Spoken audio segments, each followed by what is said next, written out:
Yep, and that's fine. I get it. All right, welcome back, everybody. We're on to item 21.7.7. GP and Julie, tell us about the recycling cost increase. I'll take the report as it's been read. On the 1st of July 2021, Waste Management, as well as council officers, that the processing costs at the Frankton Materials Recovery Facility would increase from the 1st of August 2021. The previous processing charge was $165 a tonne. It is now moved to $195 a tonne. Results in an increased cost of $30,000 for the remainder of the 2021-22 year. Alternative recycling processes have been approached, however, the cost of alternative options is significantly higher. The recommendation is that council approves the budget increase of $30,000 from general reserves to processing and recycling and practice materials recovery facilities, and actually achieve an increase. Is what it is? So moved. Nigel, sorry, Stephen moved it. Payne has seconded. Any discussion? No? All those in favour? Aye. Against? Carried. Thank you. And the appointment of a consultant for the development and tender of councils of waste. Page 286, the same team. I'll take the report as it's been read. Yes. So this report is around the appointment of Morrison Lowe for the whole suite of our procurement for the waste service contract. So the procurement policy will potentially be exceeded for direct appointment, as the total of all stages is in excess of 200,000. Council approval is required due to direct appointment as the alternative procurement method. The total estimate being 205,000. This is on the basis of a $25,000 estimate for the stage 4 immobilisation, given what might come through the contract is additional work required with a regional solution through the mobilisation and liaising with alternative councils through that. Given Morrison Lowe's positive history and understanding of all things waste, the technical expertise and the constraints mentioned in the report, is recommended to make a direct appointment of Morrison Lowe for the waste services review and procurement instead of going through an open tender process. And back to the So if I could just add to that, this potentially is going to cost $200,000. It's not one piece of work, it's costing $200,000. Morrison Lowe are doing a number of different pieces of work relating to reviews of waste services and contract preparation. And it was just that we didn't want to be in a situation that if we ordered a normal procurement, we end up slightly breaching collectively $200,000 where that could be perceived as having breached the rules. So this is kind of us playing it safe and coming to you before we end up in a situation where something goes over or we leave that. But it's not one piece of work. Yeah, correct. It's the 4 stages of the waste review, as well as the transfer station review that was conducted at the early stages of this project. And just in light of the public forum this morning, I would add that the reason, one of the key reasons we work with Morrison on this work is that they also have done the same work for QLDC, and we share a lot of the same facilities. So we're able to get a lot of information a lot faster and get it done more efficiently for Morrison Lowe because of the knowledge of what the contractual arrangements are and what is happening in terms of the development of recycling. So this is all work that's budgeted. We're just talking about how it is allocated essentially, and we've had quite a number of these going around the procurement strategies, but it's the environment we live in because everyone's flat to the boards, and in this case, we're screwed. We're doing a lot of work. And we're doing a lot of work. Shirley, a question? Unmute, Shirley. Yes, yep. Sorry, just a wee bit slow on the microphone. I'm quite happy with everything that's in front of us, but I just wonder, now that we don't have REAP doing the education part of our waste services, is this going to be lost in the mix when it gets further and further away from us? Because I think we should be encouraging and educating people to make less waste, and just because waste delivery services is not in the business of reducing that. Yes, thanks, Julie. So what will happen through the procurement process is we will come back to council with a report on with some options for how we structure our contracts for the period going forward. That will include a review of all of the services that we outsource for waste and how we structure contracts for that. And that might, one of the options would be bumping everything up and or us having them unbundled as they currently are. So that decision will come back to council around things like that education provision. We have brought on the education back in-house, but we do still engage with the Thank you, Julie. Good. Any other questions, Tracy? Yeah, just in light of what Sam Marshall presented on this morning, and specifically for the Mini-Toto, what can just that it was a reduction in their services.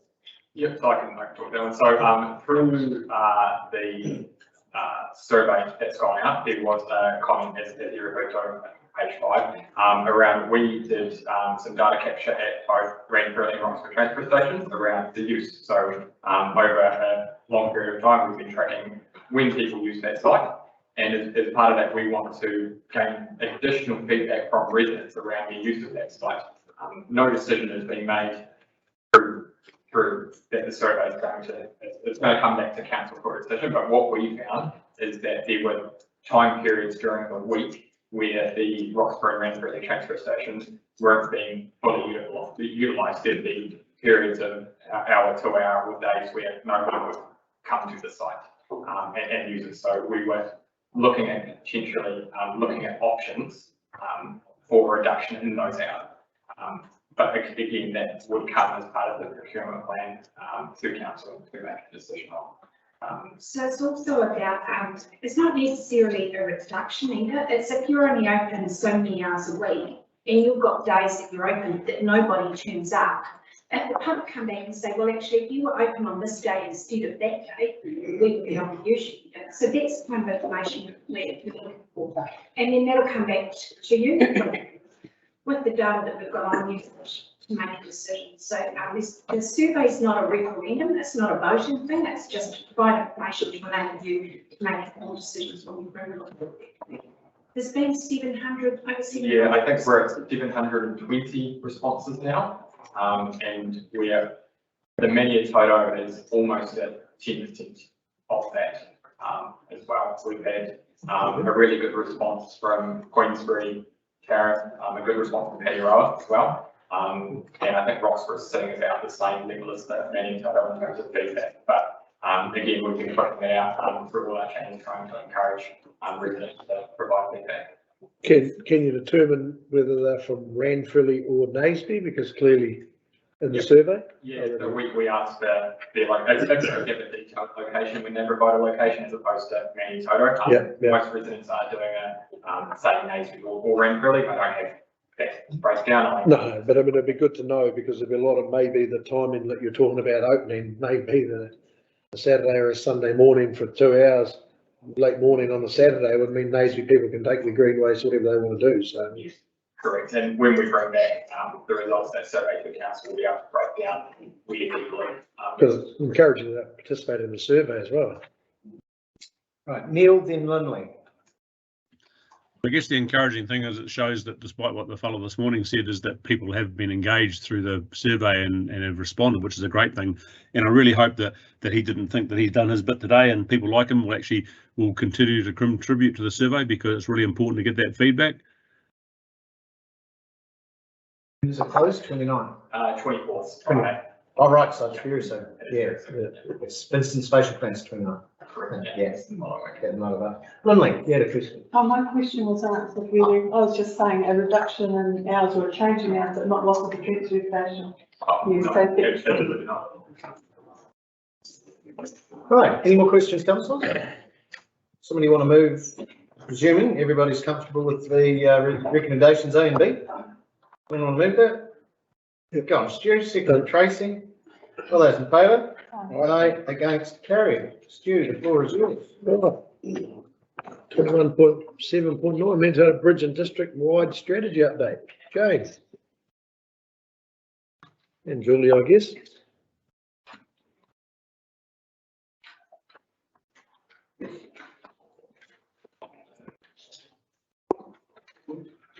Yeah, good afternoon. Take the report through.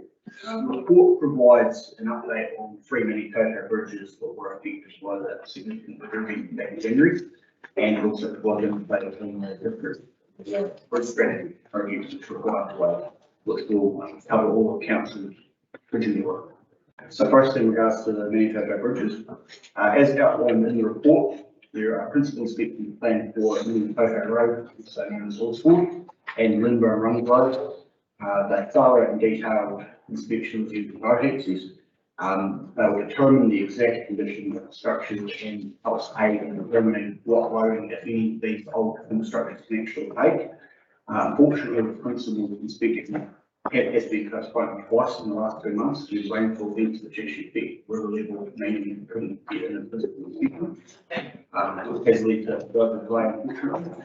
At this point in time, it is anticipated that the inspections will take place late next year. Although both of these bridges have visible issues with the primary load carrying vans, it is hoped that they may be able to be reopened to light vehicles. This cannot obviously be confirmed until principal inspection is taking place. And on Scott Lane, bridge in Scott Lane, it was partially washed away as a result of that weather event, and it is not cost effective to reinstate the very old infrastructure due to its pre-existing deterioration. Council structural engineering consultant Beacon has been engaged to start the feasibility process on the cost effective structure for this location. Once the options and feasibility have been prepared, we'll be in touch with Council on an update and status of the location. In regards to the bridge strategy update, so the many Otago proposals, amongst many other known bridge related issues, have highlighted the importance of progressing an overall district-wide bridge strategy. A bridge strategy will provide council with a plan for the replacement, renewal and disposal of all bridges in the district. That will include consideration of required levels of service and potential replacement costs and options for some of the bridges with more cost-effective options such as washout structure.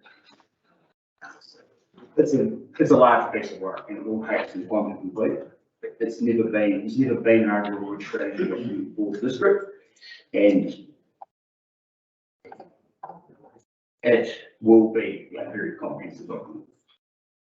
The executive timeframe for the bridge strategy project we got underway with the early stages, including inspections across all bridges in the district in March 2021, and we're aiming for consultation in early 2023 to give an idea of the scope of work involved, with the intentions of a final bridge strategy approved in place by mid-2023.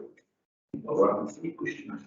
So just on to James, the timing of the adoption of the bridge strategy, any outcomes to be put into the 2024 long-term plan and put up to Thank you very much. Any questions, anyone? Yep, Tracy. There's, with some of those bridges, there is a small amount of people that are affected. Have you guys been in contact with those people so that on a relatively regular basis, so that they know that things are moving, irrespective of the speed, they're actually moving, so that the community is kept up to date with where things are going? Have been in contact with them. Yeah. Probably in the catch up with them again. Yeah. And what's reported. Yeah, because it would be good, given that for them, they feel very personally affected by this. So I don't think there's too many people with that. And my other question is consultation. Is that, you're talking before, Julie, that 23 consultation, is that for the LTP or is it No, for?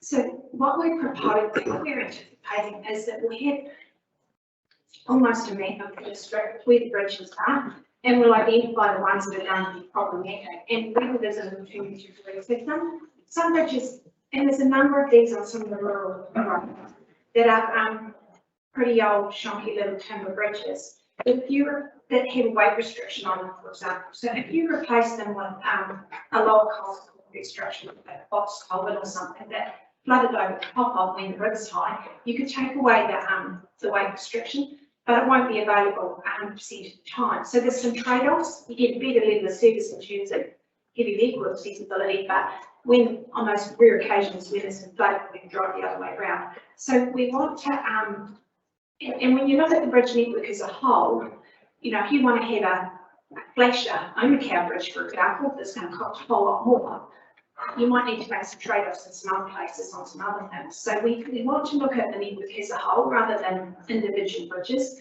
So we think that it's important that the public has input into that before council starts to develop the program, because there's a lot of work in, you know, the likes of the Entail bridge or the Little Valley Bridge, for example. There'll be a lot of work and engage consultants to do all the preliminary work before we can even put a proposal up for funding.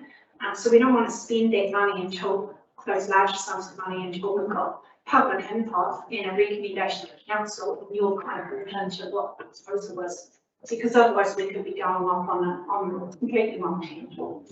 What is quite reassuring, people have been talking to about that in this case, it's got like more cost effective options. There is quite an appetite to put in something that they accept, but yet currently we've taken a very small percentage of time that would be inaccessible. They do seem to understand the challenge we're up against, which was reassuring.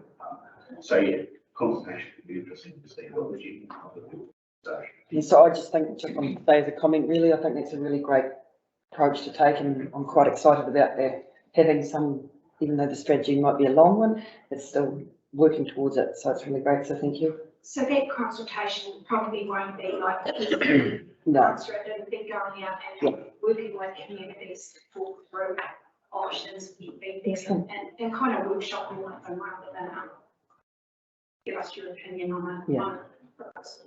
Thank you. And I think the technology with washout culverts and that stuff's come a long way as well. You know, so I think there's been some good work done, and the people in Entail, as long as they were seeing the process was happening and we're looking at alternatives, they were quite happy there, weren't they, really? So it seemed to not down there, but other than that, anyone else, any questions? Obviously, we're going to get a long-term strategy in 2023, but these are going to get sorted out outside that strategy. We're going to have to. Yeah, just like that. It really depends on what you have to do with Winston's vision, but it's a good up close sheet of component. And really what we're looking for almost to the bridges still is to see whether or not we can just keep them going for a couple more years until we've got the district strategy of it. But we can't do that, so we need to bring back an option for consideration. But the other two, we're really hoping we can open them up to like this. Excellent. Is that one with the big crack in it? Whatever it is, Hall's Fall. Yeah. Yeah, it's got one cracked beam, but it's got 28 other really good beams. I don't know. That's why you've got to have a really good look. Well, chances are not. You know, It's 91 years old, it might have a few cracked beams. more than one cracked beam. It freaks when you walk over it. The other thing is they not fine, but they rot from the inside. So for instance, It's like a bit like power poles, some of them they tap, they're really hard, some they aren't. Yeah. No, thanks, Val. I think we've just got to move the report, don't we? Receive report. I'll move that. Tracy, second it. Thank you, Nigel, smiling away there. No, thank you, James, and we're just, probably since the last meeting, Tracy and I went and had a look at the work that the team had done at Biden. It's very good. To get rid of a few more trees down by the river will be outstanding. So Yeah, Tracy, definitely, yeah, brilliant. we like yesterday, early yesterday evening, James and I finally managed to work our way through understanding what we had funded and what we haven't had funded in terms of our improvement program. So we've actually had a relatively high success rate. We have had about a bit over $1 million the $1.2 million we've worked not funded. And so I'm sure Councillor Calvert will be incredibly disappointed to hear that we didn't get the footpath on the Paris Street funded. So that's the most significant project that's not funded. The other ones were all like some money to put to cut downs and footpaths at roads, quite small projects. We got most of the funding to do the investigation work for the roading upgrades associated with the Cromwell master plan. We got all of the funding to do stage 2 and 3 upgrades. Yeah, so we're actually feeling relatively positive about the improvement process, but we will run. We got the money to do the investigation on what was on spreading the Alexander Bridge. Good. And we got money to do something in the Clyde Bridge, 400,000 to at the lights on there this summer. Oh, that's good. We might find a cheap Yeah. option. Lights. Oh, very good. Any other questions regarding that work? Right, thank you very much, James, Dolly, and move on to 21/7/10, renaming of the road. The road being Fernand Street and we are Spey. I think the community board was really straightforward on it, but Quite happy to see that. All those in favour? Thank you, Faye. Righty. That was a very, very comprehensive report, Faye. Thank you very much. Thank you, Faye. Lily moved it and Martin seconded it. I wish my vote be recorded in favour. I was over here. Right, then we move on to 21/7/10, rename the road approval of portion of, you've done that one? Yes. Stop in the road, the unnamed road of Terrace Cromwell Road. Yeah, Linda, welcome. Good afternoon, everybody. Today I have brought to you a proposal to stop the end of an unnamed unformed road off the end of the Terrace Cromwell Highway in Linda's Crossing. The Central Otago Queenstown Trails Network Trust has been working with various landowners throughout the district, and they have obtained by agreement an easement over the applicant's property. And in return for granting an easement over what is actually probably half of the applicant's property, the trust have agreed to apply to stop the end of the unformed road that stops immediately behind the applicant's own property, but his house is built over the boundary. The Cromwell Community Board have considered the matter and support the matter, and today I'm here to ask you to approve the proposal to stop approximately 430 square metres of the end of the unnamed unformed road, subject to the provisions of the Local Government Act, to no objections being received within the objection period, to the land being exchanged in return for the easement in favour of the Trail Networks Trust, and the land being amalgamated with the applicant's property at the end of that process, and the Central Otago Trail Networks Trust paying all costs associated with the proposal. Does anybody have any questions? I'm quite prepared to move for recommendations. Second it. Thank you very much. All those in favour? Sorry, you, Neil? Oh, sorry, my microphone should have been muted. I was talking about something else. All right. Okay. Right, all in favour? Carried. Thank you very much, Linda. Pretty self-explanatory, wasn't it, really? Right, that comes pretty much to the end of my report. Thank you. Neil. Kia ora.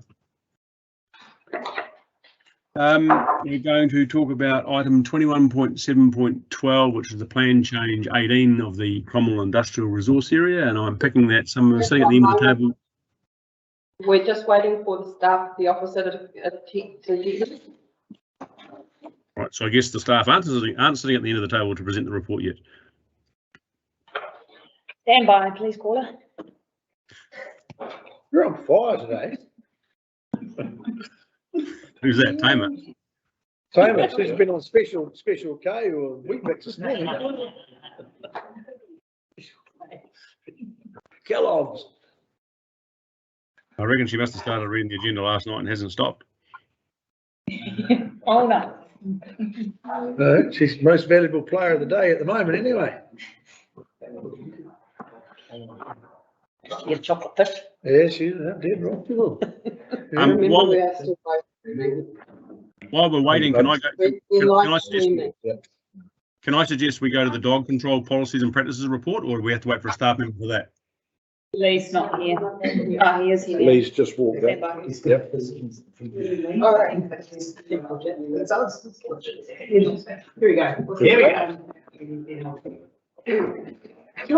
we go. He was actually cheering, he's dressed up as a little box in the middle of the room. Lee's here, Neil. Yeah, so we do the dog control policy and practices report then? Yep. Yep. Okay, so that's item number 21.7.13 on page or whatever it is, 317. Lee, your report, I'm sure you can tell us what we need to know about it. Yeah, thank you very much indeed. This is really just a procedural matter for meeting our statutory obligations under the Dog Control Act. The activities that we've done with regards to enforcing the dog control measures over the last 12 months. There is one correction, my apologies, under the C, where it says we have 4 dangerous dogs, we actually have 0 dangerous dogs, so which is obviously even more better. I guess just to draw your attention to just a couple of successes, really, is the reduction in the attacks that we've had over the last 12 months. It's quite a big reduction from the previous year, 23 down to 7 this year, and also a reduction in the number of reports of dogs were in stock as well, so that's gone down from 10 to 2. So that was a proactive campaign that we did through social media with our comms team here as well, to try and just educate dog owners when they are exercising dogs, particularly in rural areas, and the effects that that has on our farm community. So outside of that, say quite a straightforward report on the activities that we've been doing, and just to remind you that earlier in the year, we also have a new dog control bylaw and dog control policy that we are implementing in the duration of the next 12 and 24 months. Happy to take any questions. Thanks, Lee. Any questions of Lee? I have one, please. I just wondered, do we have a dog control officer at the moment? I can report that we do, and you're looking at it. So I started with the team, and when we had the contract, unfortunately, when we finished that contract with the previous contractors, we tried to onboard a new dog control officer. So we have got a dog control officer that has accepted the role. They're up in Auckland at the moment. They will be moving to Cromwell, where they purchased a property, but unfortunately, it's unlikely going to get them much before December. So we do have them, but not quite the way that I was hoping that we would start. I can do it at Ramfield if you want. Stu, how you would do it and how it should be done might be a bit of an issue.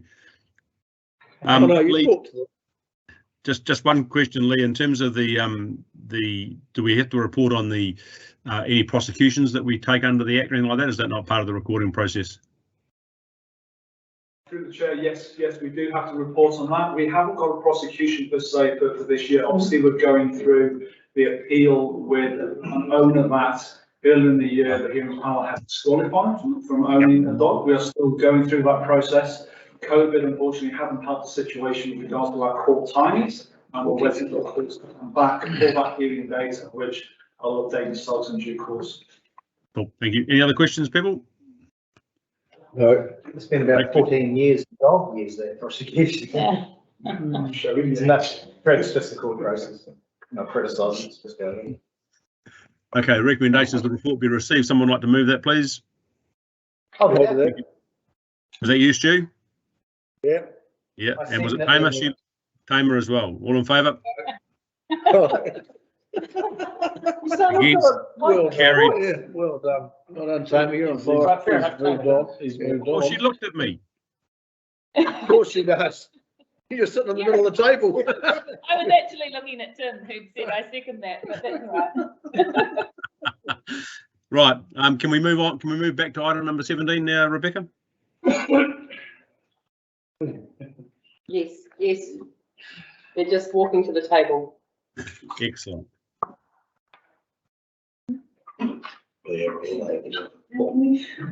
Okay, so item number 21.7.12 on page 312 is a plan change 18, the report into the Cromwell Industrial Resource Area extension. And it looks like is that David and Anne down there to take us through that report, please.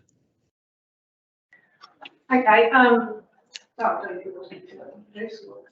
Well, I guess it's fairly straightforward in terms of a straight land rezoning. It's not tinkering rules as such, but you might recall in our district plan review program we had industrial plan changes, one of the first padlock the rank, and through the work we've been doing, we just want to break it up into two parts. One is this part of the land rezoning, some pressures around that. The second is around the actual rules and making sure we incorporate the spatial plan industrial land, which is still yet to come. So we don't want to sort of jumping down on that. So we'd rather just get this Cromwell piece underway first. The other aspects of the industrial will catch up, so to speak, but they'll be dealt with separately. So this is kind of part one of two parts. So the intention is to, the Cromwell Master Plan identified an area of council land, approximately 52 hectares council land between Bannock Road and Cemetery Road for industrial activity. So this plan changes to effect that. So we added back in. At the time the spatial plan was done, the first option was to include an area of land near between the cemetery and the state highway. That was removed at the time the spatial plan was done, but we've got a lot of demand, if you understand it. So we put that back in. So as part of this plan change to provide that extra resource if we need it. So which it looks like we're going to in terms of the availability of industrial land on Cromwell. So the area that we haven't included is the area of council land around the cemetery. The council land around the cemetery, the council's Gordon has indicated that we will be keeping that for cemetery options to make sure that there's land. So we've excluded that since it's been changed. The intention is, and is currently underway, is actually reviewing the industrial chapter itself. So that is a more comprehensive plan change will come later in the year, and we'll look at the rules and the objectives and the policies. And that's around making sure that we get the right activity in that industrial zone and directing inappropriate activities somewhere else. Thank you, Anne. Any? Go on. Oh, sorry, it's fun of hearing these voices on the phone. So I guess what we're hoping to do is in the next couple of weeks notify the plan change and get it out there and get the process moving. So we're looking for approval from council to proceed with it. Thanks, Anne. Appreciate that. Questions? Shirley, you've got a question, I see. Yes, I was just wondering why the area to the north of the cemetery isn't included in the industrial plan change for an area, given that it's right beside a development that community board are currently doing, and it's sort of ready to go as an industrial block.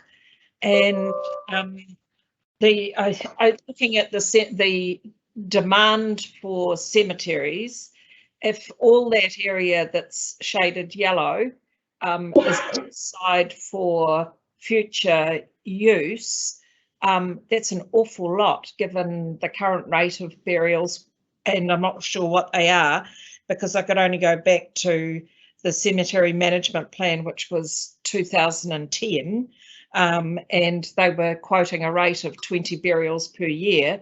Now, even at double at that and how many burials you get in a plot, surely the triangular bit to the west of the current cemetery would be ample for many, many, many years to come. So my question goes back to the beginning. Why was that northern block, which is about just a bit bigger than the existing cemetery, why has that not been included in the rezoning? Louise can probably answer it in terms of the cemetery, or the future plans for the cemetery. Louise, Can you hear me, Shirley? Yes, I can. Yep. Thank you. Okay, so it wasn't included in the spatial plan because we don't need it. We've got over 50 hectares that we're going to zone industrial, which is going to last us a long time. And we really need to understand the future demands for the cemetery because the last strategy was written in 2010 and it's clearly well outdated. So it is prudent, given we don't need the land for industrial purposes now, to leave it and make an assessment of the cemetery demand, because it is more sensible to have a cemetery in one place than running out of land and then having to find land for the cemetery.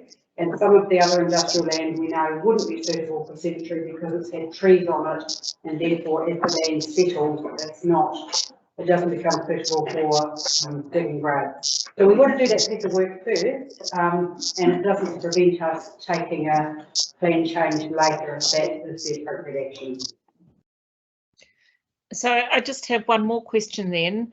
If the area that's closer to Barry Ave, Bannockburn Road, that's used by the motocross people, they have a 2-year lease. So are they going to get their marching orders quite quickly, are they?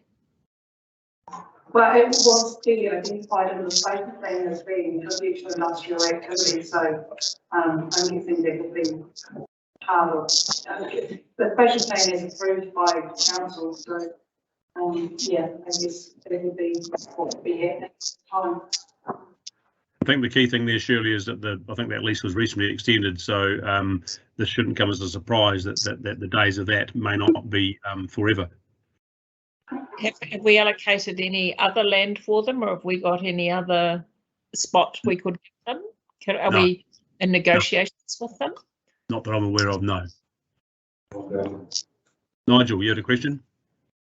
Yeah, thanks, Liam. Just to confirm for you to Louise, is the not selling that land next to the cemetery as industrial doesn't preclude it happening in the future. It's just giving us the option of reviewing the cemetery plan and looking at options there before you jump in.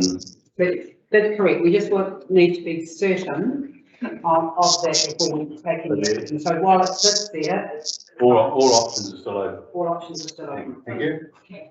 So what about that bit that's on the lid of the cemetery? So is that all, are you keeping that whole, you're not considering actually that becoming industrial? You know where the cemetery is and in the north, are we somewhere? The triangle, yes, no, not at this point, no. So it's the logical next step for the cemetery is to go to the west and then in time to the north if there is, yeah, okay. Yeah. I think that the key thing here is that the community board needs to do the update of its 10-year-old cemetery reserve plan as to what is needed going forward, and the board will get a chance to do that. I think there's a workshop planned, a meeting at least planned, where that'll be one of the agenda items to work through. And I think the key thing about that says that that doesn't preclude at a later date other land surplus to the cemetery requirements becoming zoned something else, which will probably be industrial. But until that conversation's had, it's just premature. So what the staff are doing here is saying, get on to this bit. That's the starting point. Great. And if I could add one more thing, as we're also really conscious of maintaining a degree of amenity for the cemetery and not completely closing it in with industrial land all around it, just in terms of holding funerals and people paying those students and knock-ons and things. So it does need that process to go through. I understand that it's underway at the moment. So if we do decide that the council does decide that there is more land that we need for that purpose, and that can certainly be rezoned quite easily. And just a question from me in terms of notifying the plan change, is there any intention to put any setbacks and those sort of things in terms of the rules that go with it or not, or has that been worked through yet? No, one thing is, as part of this project, we undertook transport modelling assessment to have a look at a sort of significant amount of industrial land and likely to attract some lots of heavy vehicles, we once realised. So we've undertaken some modelling, so there are some transport issues that we'll be looking at, probably along the lines of no direct access onto State Highway 6 and no heavies onto Bannockburn Road. So just directing them out through the existing network rather than kind of pushing them further down perhaps towards Bearson Road. So at this stage, Neil, we're looking at tweaking a few things for this particular area. In the spatial plan, it's identified as the Cromwell extension, the industrial extension. So we will identify as that. We've got something in there to that effect around those transport things. But the review will come later on. I guess the good thing with the 52 hectare lot, so we can control what that looks like at the moment. We've had some noise work done as well, so we're working through what that looks like. So if we do need to tweak our existing provisions, we will do. We're just working through that at the moment. Just further to that too, Neil, there might be some opportunities to look at buffers around that particular where it's closer to more residential or dock reserve. There might be needs to sort of lower building heights that around those fringes. So that would come through in the second tranche of industrial work. I guess the key thing about that is that we own the land, so well, the bulk of it, and have an interest in the other part. So if there's any other requirements other than just the straight rules that apply across industrial land and in Cromwell, then we can pick it up as part of that, which is the next stage of another plan change. So I understand that. Thank you. And the other thing, if I could add about just in terms of where it sits with the other zones, particularly residential, this particular block has got rural and rural residential across there, which is quite different from further up Bannockburn Road that has the residential properties. And that's when we're more likely to find some issues in terms of the noise and the community. Yeah. Any other questions? Recommendation is on page 312 to receive the report and to recommend that the plan change only be notified and processed in accordance with the RMA. Someone like to move those two, please? I will, Nigel. Nigel, seconder. I will. Cheryl. Yeah. Any more questions, discussion? All in favour? Aye. Against? Carried. Thank you. Thanks, Louise. Thanks, Louise, David, and Anne.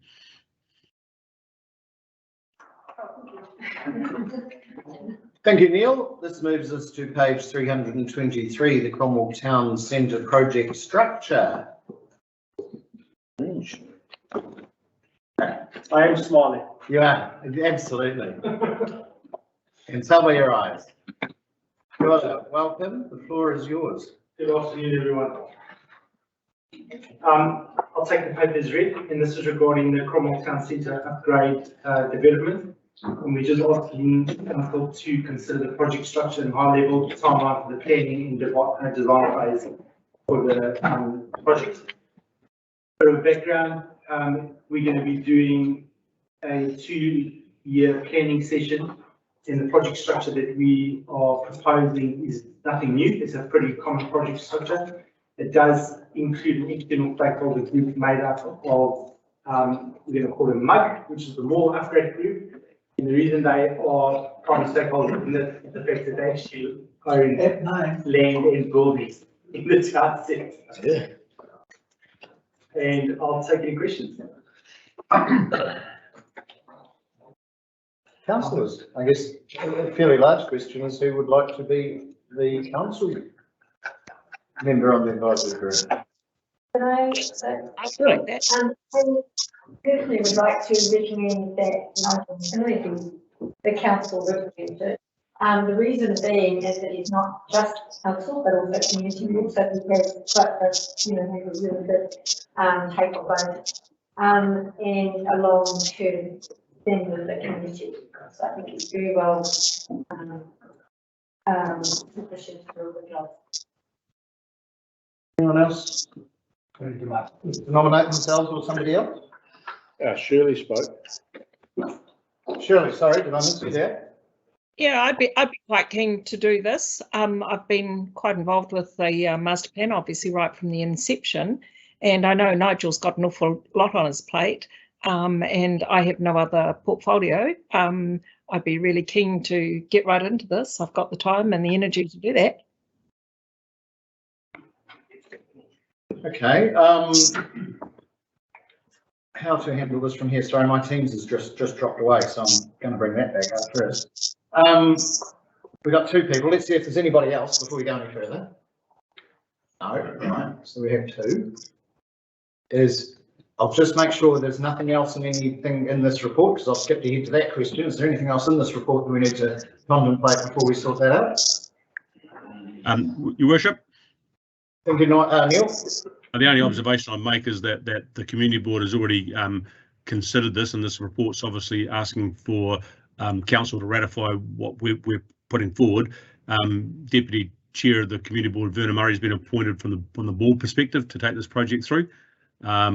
And you know, the big part of this is that I guess it's a Cromwell-led initiative, but picks up some district-wide funded stuff along the way, which is why there's obviously the recommendation for a councillor to be appointed to the group that's going to take it forward. So, and I think from what I've heard from the people that I've spoken to, the best thing is there's a bunch of what did Gareth call them? Mugs. That's what they call themselves, I think. Yeah, I think they call it themselves. But at long last, what we've got is we've got some engagement from within the more users group, and that is absolutely, you know, that's absolutely fantastic. So we have a real chance to actually you know, make some really good progress, and we just need to get a councillor alongside that group to work with the advisory group to make it happen. Right, fair enough. Nigel, you haven't had a chance to speak to your own situation. Firstly, you're happy first year, or yeah, I'm happy I have the time. I appreciate Cheryl putting my name forward. I'm be happy to do it. I've got a keen interest in what's happening in the mall, and I suppose from a business retail experience point of view, I hope I can bring some skill sets to the table that would be useful in that project. Yeah. Councillors, do any councillors have any questions of either Nigel or Shirley they wish to ask? Yes. Just a comment. Seeing there is a major district component in the funding, would it be appropriate for us to consider having a non-Cromwell councillor involved in that, as opposed to the community board representative, having somebody who's not from the Cromwell community? Well, I haven't seen anyone not from the Cromwell community put their hand up. No, because I'm just throwing that out there because it was, I suppose it's been accepted it would be a Cromwell council. I'm just I can see that point of view, but also see the point of view that everyone who sits at this table is sworn an oath through the district. Yeah, right. Yeah, it was just a thought. You ain't putting your hand up. Yeah. A 3-horse race. Well, Is that a yes or a no? Right, no. Right. Quiet down the corner then. All right. The proper way to progress this would have the recommendations, and have recommendation D appoints a councillor to the advisory group, and that councillor will be. And I suppose the thing to do would be to put one name down, and if that vote doesn't carry, it's pretty obvious where it can go. Governance manager, how would we? No. Your Worship. How would be the big one to decide Oh, about? that's Deputy Mayor. Do you have an idea, Neil? Yeah, well, I may have, I don't know. This is always a dilemma, I think, when we have to try and appoint people and people have valid reasons for wanting to be involved, and we're going to actually have to disappoint someone as a governing body. It never looks good. I'm wondering if the easy out is to delegate, dare I say, for the mayor to make the appointment out of councillors McKinley and or some other process whereby there's a selection process as opposed to a vote, because that's just, it's not going to look good in the minutes to say that so and so put their name forward and we chuck that one out. I don't know. That's just my observation. If that can, something like that could work better, perhaps. Well, the mayor feels sick and he's going to delegate that to the deputy mayor. The deputy mayor sitting on the table. I think though Neil raises a really good point. So what I think we will do is to actually pause for our own think about this, because I'm not keen on having a vote around the table because we've had a couple of brief presentations and I don't think anyone was really expecting this, or I certainly hadn't put my mind to it. Well, can I ask, would 2 not be acceptable if we get in, if we... You get a pretty lumpy sized board, you've already got quite a number of mugs on it. Well, the thing we do is this. We go A, B, C, D, and then we give Nigel and Shirley a chance by the end of the week to send an email out to the other councillors. All the other councillors can come back to me and say who they want, and then I'll make my decision based on that. And that gives a better opportunity than sitting here today to try to resolve it with a 2-minute unprepared submission. Stu? Oh, I mean, we're going to have to make the decision one way or the other. The point that I would like to bring as far as looking outside from Cromwell is that while both candidates will be very worthy of it, the point is we had an election not long ago and the highest polling member was Councillor McKinley, and I just think, to be fair, he's had that retail experience in that game and he's got the place, so we've got to make that vote one way or the other. I mean, go back to the election result. Do you want to move a motion with that Nigel is? Oh, I have no problem recommending that Nigel be appointed by the council to the position. And yeah, no problem. I'll second Shirley's nomination, I should guess. No, it's an add-on. Cheryl, do you want to second that? So this will be, you're moving essentially A, B, C and D, but D will say appoint the council as the advisory group and that councillor is Councillor McKinnon. Yes. Yes, right, that's moved. Stu, seconded Cheryl. Any further discussion? Right, all those in favour? Aye. Against? That's carried then, thank you.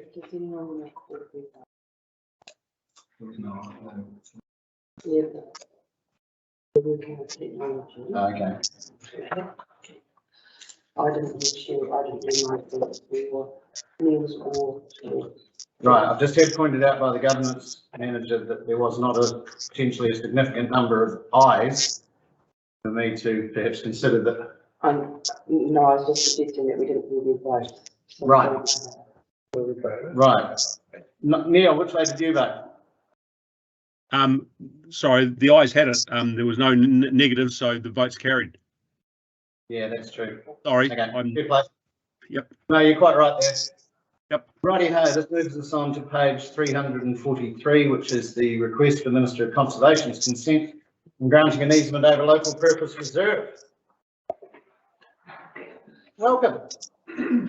Hi. And my second report for you today is a request for the Minister of Conservation's consent to the granting of an easement over the Alexandra Cemetery local purpose reserve. At the meeting of 31 August, the Vincent Community Board agreed to grant Aurora Energy a easement to put a cable up the western boundary of the property. The conditions associated with the granting of that easement include the Minister of Conservation's consent. The role of the Minister of Conservation is to ensure that due process has been followed. Section 48(1)(d) of the Reserve Act provides for the installation of electrical works in a reserve. And as the paper will be underground, it will have no ongoing effect on the land. So that due process has been followed, and I would like you to consent the Minister of Conservation's authority to the granting of the easement by delegation. Does anybody have any questions? Councillors, Martin? No, it's been through the board, I'll just go and move over and read it. Have a seconder? Thank you. Ian, any discussion, anybody? All those in favour? Aye. Again, carried. Sorry. No, carry on. I was just going to say, carry on, basically. So my second request for the Minister of Conservation's consent is to the granting of an grazing lease over part of the Roxburgh Recreation Reserve. This matter has been through the Tibet Valley Community Board. They have authorised the granting of the lease, and the conditions include the Minister of Conservation's consent. The matter was also considered by the hearing panel. The matter was publicly advertised and considered by the hearings panel. There were no objections to the granting of that lease, and the lease would be granted in accordance with section 73 of the Reserve Act. So on the basis that that has been authorised by the community board, it has been publicly advertised, and we've not had any objections. Due process has been followed, and I would like you to grant the Minister of Conservation's consent by delegation to that proposal to grant that lease. Conflicted. Oh, yeah. Conflicted. Yes, you are, of course. Forgot to mention that. Yeah. Any discussion, anybody? I just had a question because I'm not that familiar with the area. Is that the part on the, it's not alongside the boundary that goes to the health camp, is it where the kids have put in their bike park? No. It's further down, is that right? There's a property in between. Right. Is it on, when you're looking at the map, it's that Tarsielby road that goes to the. This is the one that goes to the health camp here. Right, yeah, cool. No, thank you. Cool. Anyone else? Someone on the move? I move. Thank you, Stu. Seconded. Thank you, Lindley. All those in favour? Aye. Against? That's carried. Thank you. Okay.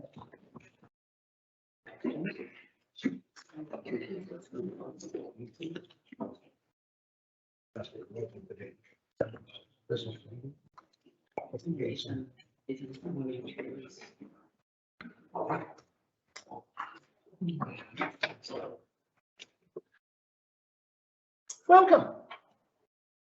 Good evening, everyone. Good afternoon. Before I hand this report over to Kim, I'm just going to explain the slight change in what we've done from every other year when we bring the forecast and carry forwards to you. So we typically bring carry forwards because obviously that's capital work that's been committed, and we can't really not do it when we communicate to our community what we're doing. On top of that, the world changes before we've even signed off the annual plans or long-term plans. That's just life. There's not much we can do about it. So what we've done this year is we've broken out each request for operational spends that are outside of the long-term plan or annual plan budget. Most of them you'll see have actually not spent the money in the year gone prior, but we can't do carry forwards and requests because there's so many here at the Audit New Zealand that this is the best way to do it. Let the sentences hit your reserve, then come to you and ask, can we use those reserves in the subsequent years?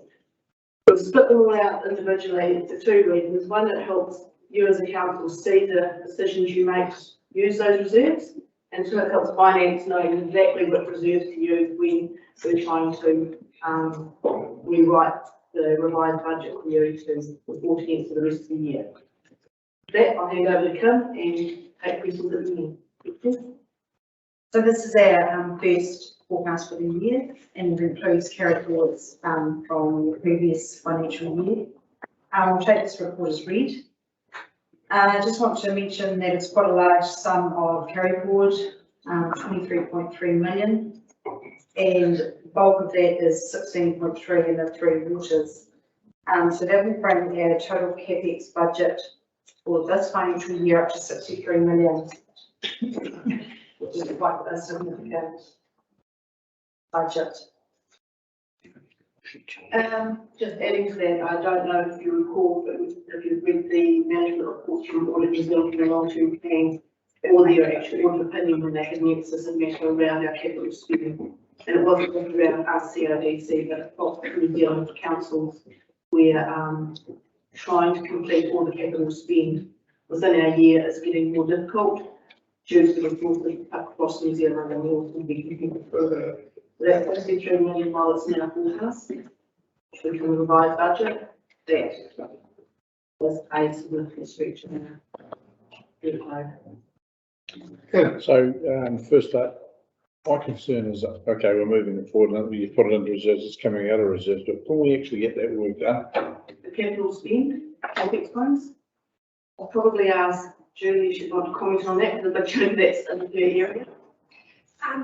So obviously it's a concern how to get through that, which will. Yeah, that's a lot. And I've pondered on that, but given that we have two significantly larger projects well advanced and into the construction phase, that are quite a sub proportion of that, I'm also concerned. Because that, there's also the 9.46 million of stimulus funding work in amongst that. Yeah. Yes, so a lot of that work is well advanced, but it is going to be very challenging for us. And whether we get all of the work finished before the end of this financial year is going to be a great question. I suspect we'll get started, but we'll be carrying out completion until the following year. And as I said earlier, you know, we've had the work approved by Waka Kotahi now to apply next stage of the Clyde upgrade. So we'll be probably starting that work after Easter. So it won't, it's all designed, ready to go right now, but the business is not putting one up in there over the summer. So we'll be working sort of through the winter months on a lot of that work. It'll be underway, but probably not completed. So the projects that have got stimulus funding, you'll put them up in the front of the queue? They are, yeah. You're moving heaven and earth to get those submissions.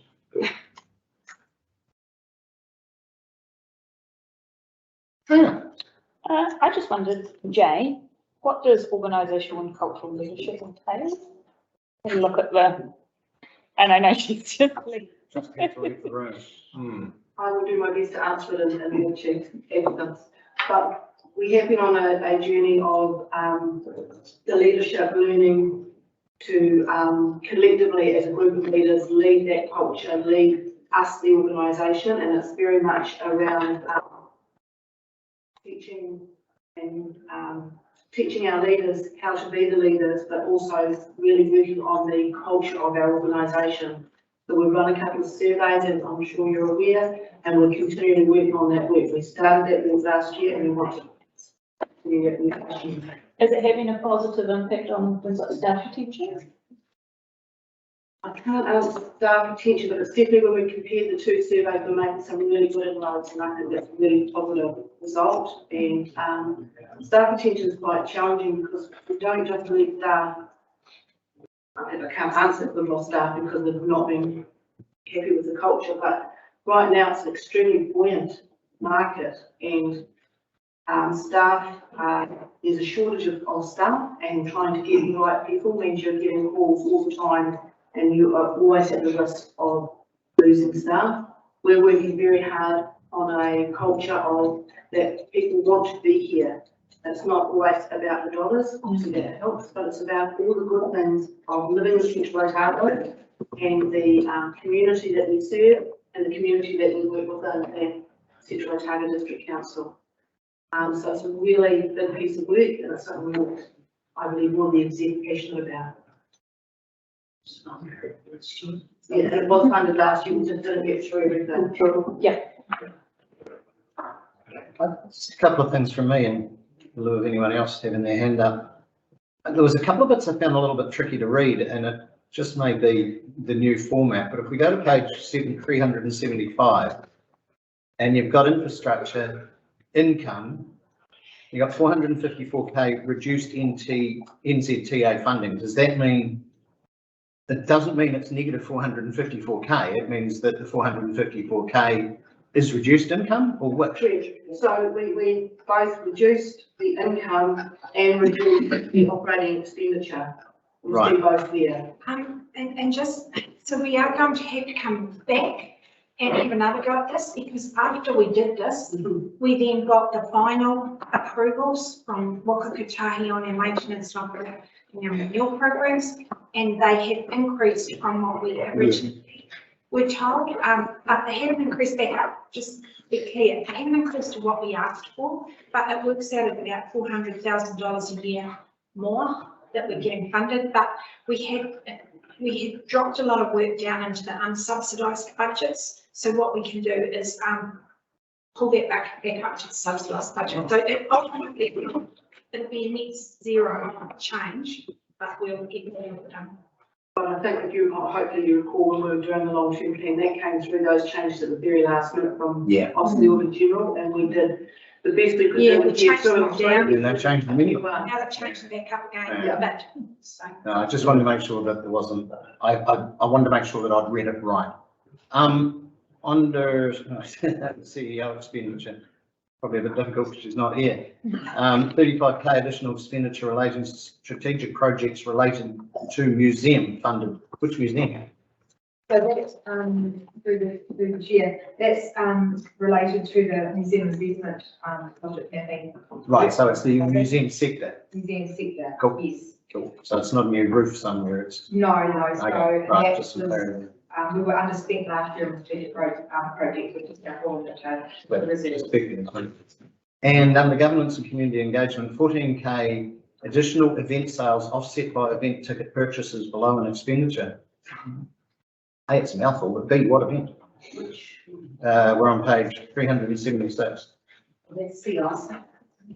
The on-sites, some of their budget was, yeah. Gotcha. Yeah, I just couldn't think what event we had, but it was an eyesight. It's event sales. Yes. So what we basically our commissions that we get from Yeah. that, so we put it in, and put it in the stock. I just was thinking, what event did we sell tickets to? Entirely wrong thought. And just a couple of comments. There's a couple of the request for reserves forecasts, page 382 and 383. 382. Pretty light on detail. It's been offset by a grant payment, but Correct, and it is a little bit, I think, so that was the, is it our leadership? Yeah, that's the leadership, just go back to the, just go back to the resolution and I'll. look, I wouldn't panic too much. I'm just commenting that it's a bit light. When you go to read it, you should. Correct. We've got the income and it'll put the library partnership program. We received a library partner, which is D. Oh yeah, there it is. Recommendation D. We received a library partnership grant of 50,138, and for this year we need to recognise the cost of those staff doing that work that we would have spent the money last year. Yeah. We need to balance this year. Cool. Yeah. Yeah, it's just when you refer the 30 pages on an unfamiliar document, it would be. This was very new Yeah. process for our entire team, and so I'm not criticising. no, I appreciate that, but we can get to the Cool. All right. And- Any other? Yeah, I got one, Yeah. Your Worship. And please don't think I'm being picky. And it's only just occurred to me when I was looking at that one that Tim pointed out. It seems maybe there should be a change to the form that it doesn't seem right that a cost centre manager who's making the application then sort of approves it, authorises it. the template it does. So who's approving it? So the budget manager completes it. So for instance, the first one is Rachel Ennis, and then. And while you can't see that Lou Fleck has signed it off, she actually signed it off in Magic, our finance system. So some of our exec went in and signed it off. All of the budgets had to be signed off by exec within the system. Where we were time pressed because we went into lockdown, etc. Others, some of our execs signed the forms, which authorised a finance member to go in and authorise it in the system. Yeah, I just, as the example, the one on 383, which was Louise is the cost centre manager, and then she's also authorised it as the executive manager. Yeah. Yes, correct. And please don't think, like, I get it, but it doesn't quite probably, wouldn't be normally how you do those things, I wouldn't have thought. 302 is the same. 382 is actually, yeah, that's script two. Listen, don't go into the detail about it, or just that I make that observation. It's just something you should need to think about for the future, saying, well, you know, it wouldn't be normally how we do it.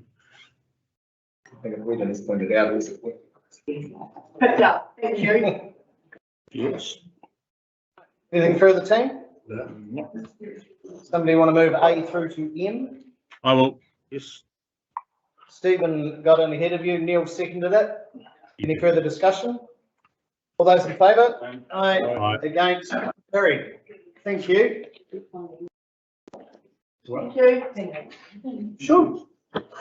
Oh, right, it's your paper. Right, next up is Rebecca's paper. Rebecca, it's your paper.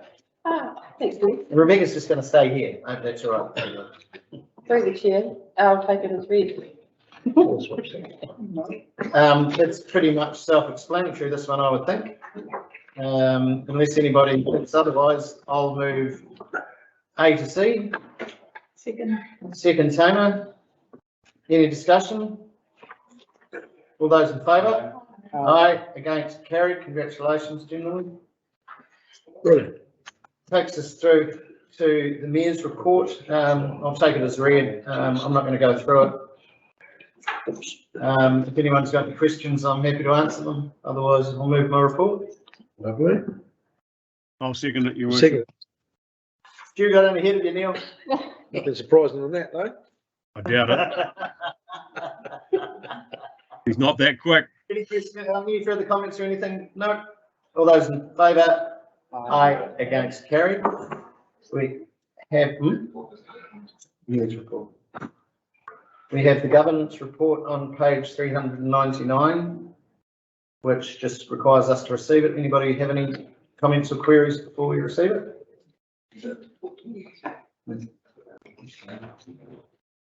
Having the forward work program in there is really useful. Thank you. No problem. I'll move that we receive it. And Lindsay will second that. Any further discussion? All those in favour? Aye. Against? Carried. We have some community board minutes. We have Vincent, Otago, Cromwell and Teviot. So we've got the quad. What's it? Quaddy? Quaddy, yeah. Not like that other thing we've been talking about today, is it? No. Mug. The mug. So we'll take them all in one go. I'll move they be received. Second. Seconded Stephen. In favour? Aye. Against? Carried. Our next scheduled meeting is the 3rd of November. Just before old Santa, eh? Just before old Santa. So 3rd of. this time next year, this will be the last meeting of this winter. Righty. 3rd of November. You said. So there's a resolution to remove the public for the reasons given on page 457. I move that we exclude the public. Somebody will second it. Tamer will second it. All those in favour? Aye. Against? Carried. And we'll just pause while we swap some teams, links over and stretch your legs. Gather our thoughts. Oh, good. Excellent. Brilliant. It's been a marvellous day. Is that still recording here? Well, yes, seriously. He doesn't